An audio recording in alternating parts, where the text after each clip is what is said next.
Let's talk about the Yamaha DZR315. This has been a planned purchase of mine for some time now, but I had to sell a couple of my speaker systems before I was willing to throw the cash into buying another large system.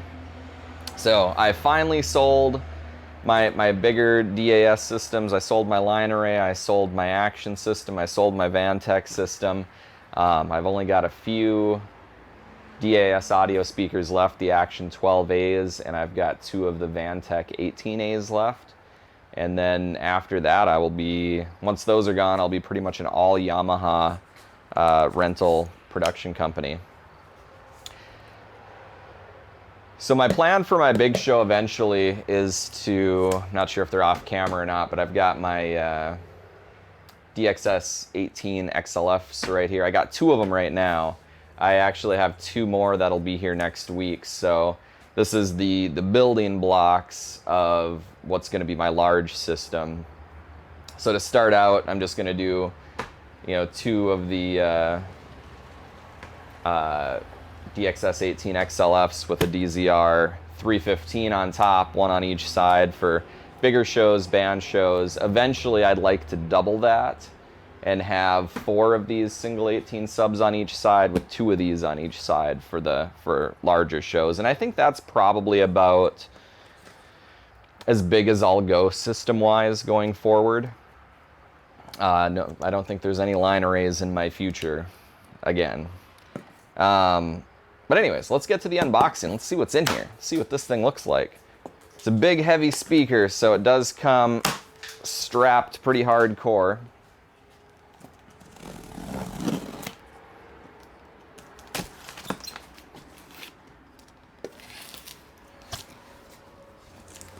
I actually have a band gig this weekend, and I was really wishing my other single 18s would come because I would love to test this out with that band. It's like a 15-piece band with horns, guitars, bass. Okay, so the usual info packet, manual and stuff. To be honest, I typically throw that stuff away because the manual's available online. One thing I was wondering, because I hadn't bought any DZR series yet, did they include the locking IEC with them? Yes, they did. So the DXR series, the DBR series do not have locking IEC. The DXS Mark IIs and the DXS XLF have locking IECs. Got no garbage around here, so we'll end up using this box for a garbage box. So, chances are I'm not going to be lifting this out of this box. So, you'll get to see my usual strategy of unboxing larger speakers here. Create a little room for myself. Now, some people might just take a box cutter, slice down the side of the box, pull it out, but I like to hang on to my boxes for maybe a week or two just to make sure nothing, happens with one of them, make sure it's not defective and has to be shipped back or something. So I'm not a big fan of destroying my boxes. So what I tend to do is I open the top and then flip it up like that, upside down. Now the interesting thing is here is, as I'm looking at the bottom,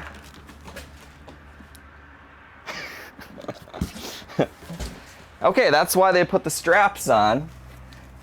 So they put the straps on to hold the bottom in place because you don't even have to cut the top of the box open. Literally take the straps off, pull the box off. I might, at the end of this, I haven't opened my other one yet, so at the end of this video, I might edit in opening the box the right way. Just to see if it's as easy as it looks like it should be.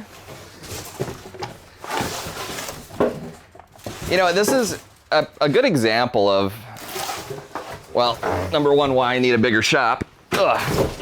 Good example of what I usually say about Yamaha is they do a really good job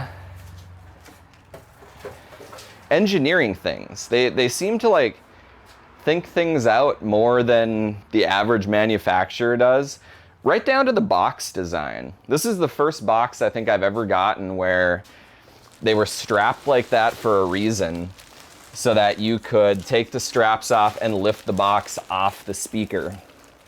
And for me, it's those little things that make the difference. Like, that's just a well thought out box.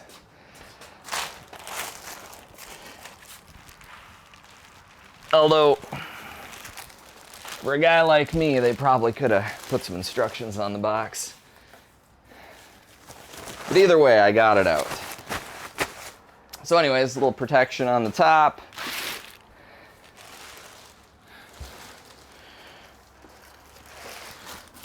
A little protection on the bottom. Now what I might do, I'm kind of curious to see if I can lift these up by myself.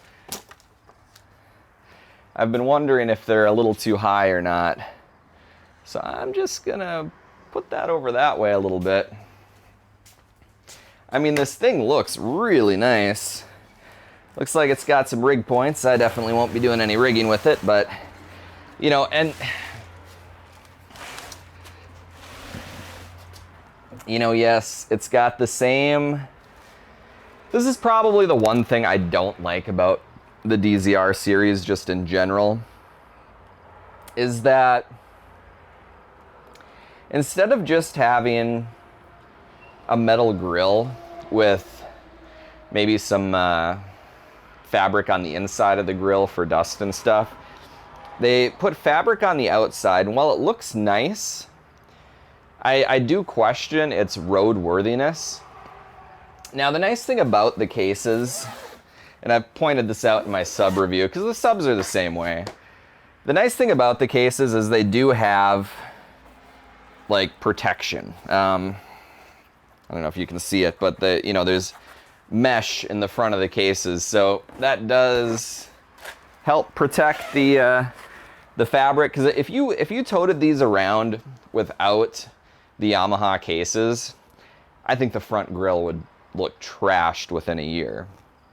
With the cases, I think a person will be fine. I think these, I don't know if they just decided to like, hey, we're gonna make these look nice for installs, or what exactly the thinking behind it was. It's probably the one thing I'm a little unimpressed with. But curiosity's got me. So I, with my Vantex, I had the Vantec three-way tops and single 18s for a while, and one of the things I had trouble with was lifting the three-way top on top of single 18 subs. They eventually came out with dual 18 Vantex, which I bought, and they were a little shorter than the single 18s. So I didn't have much of a problem lifting them up on the single 18s, but these are definitely taller. So the true test is, can I get this thing up there by myself? That is the true test. So I'm gonna take my mic and stuff it in my back pocket so I don't rip it off me while I'm doing this. Okay, so it's big. It doesn't feel super heavy. Maybe because it's wider, my arms feel like it wraps around okay. But the true test is that's pretty high. And I plan on using these at shows where I'm setting up by myself. That was the whole point in buying this system. So, let's watch Brian struggle. Okay.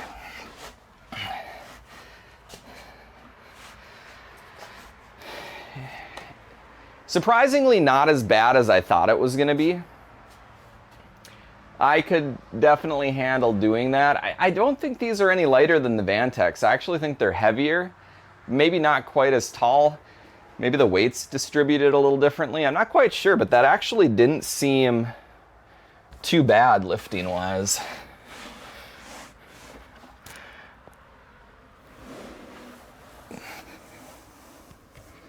Well, with the fabric, it slides down your shirt pretty nice.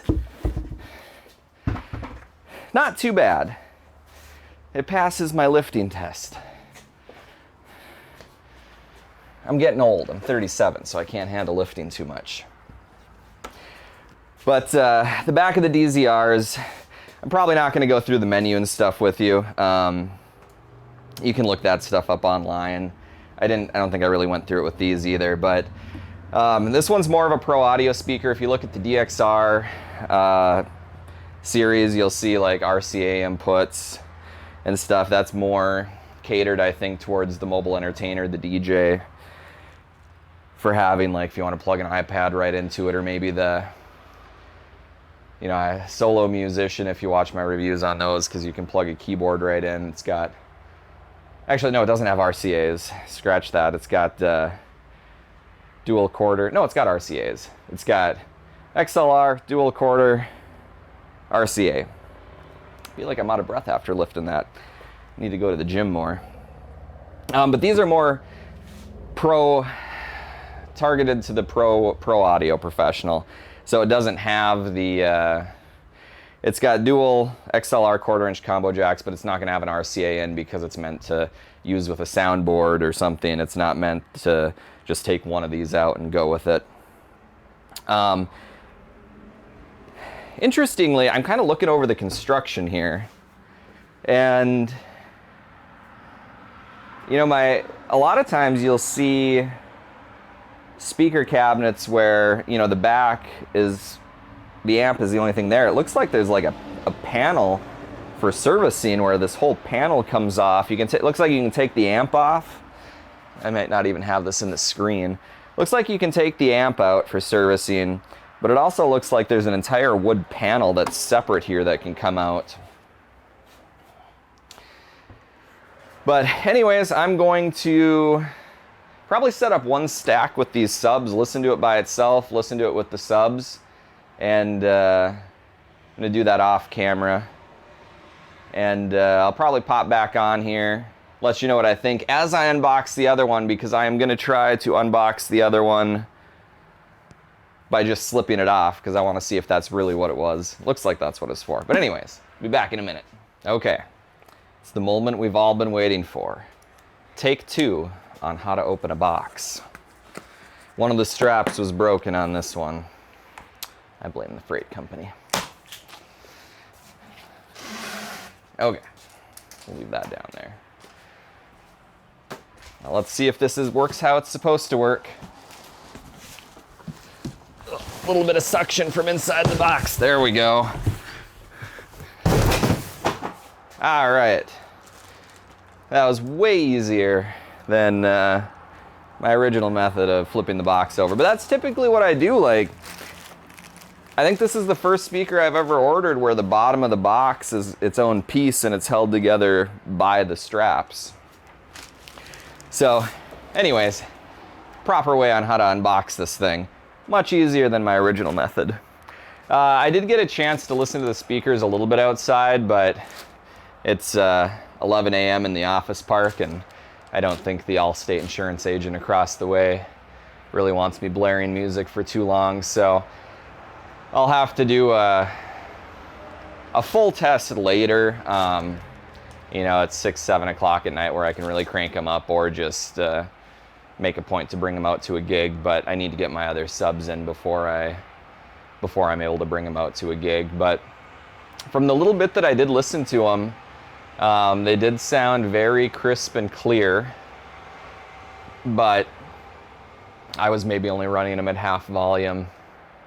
I know some of you will probably wish I would do video and record the sounds that I'm hearing, but I'm not a real big fan of YouTube like audio demos where people make videos just listening to speakers, because it's never going to sound the same. You know, it's only as good as the mic that's recording it. It's only as good as your headphones or your computer speakers, the way you hear it. So it's really hard to translate, you know, what a speaker sounds like in person over a YouTube video. So if you're interested in these, I recommend, you know, getting a demo somewhere. There should be some stores that have them in stock. If you're in the Fargo, North Dakota area, stop by my shop. I'd be happy to set them up. I will do a full review on these. I'll probably do like a preliminary review after my first couple gigs with them, just to see what they sound like. I'll probably try to use them for a couple of DJ events, also a couple live sound events I have coming up.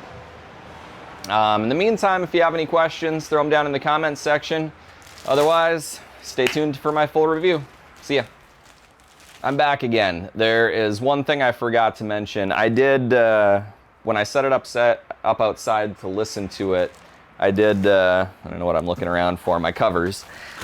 I did put, oh, that's the cover to the sub I ordered.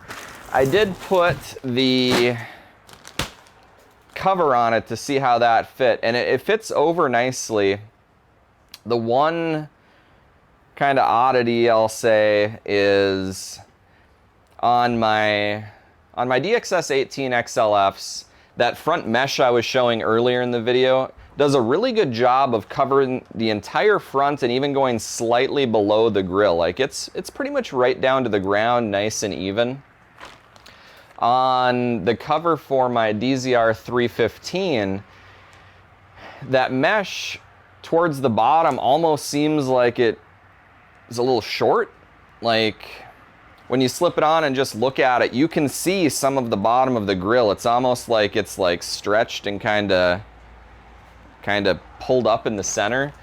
So I haven't thrown the second, you know, I just unboxed the speaker. I'll be interested to see if this cover is that same way.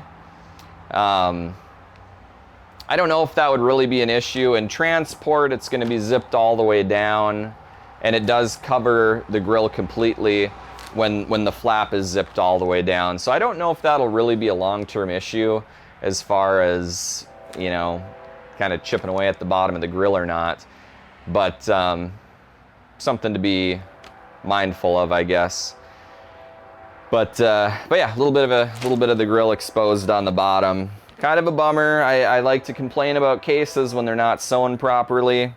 Hopefully it's just a one-off with my one case. Hopefully it's not an ongoing manufacturing issue where they just, for some reason, decided to make it half an inch too short. I've ran into covers before that have been like insanely too tight, just cut wrong. So hopefully it's not an issue in manufacturing, but I'll probably, when I do my full review, I will let you know if this cover fits the same way as the other cover, if there's a little bit of the grill exposed under the mesh. But anyways, that's all I had to add. I'll try not to add another little snippet at the end of this one. Till next time, have a good day.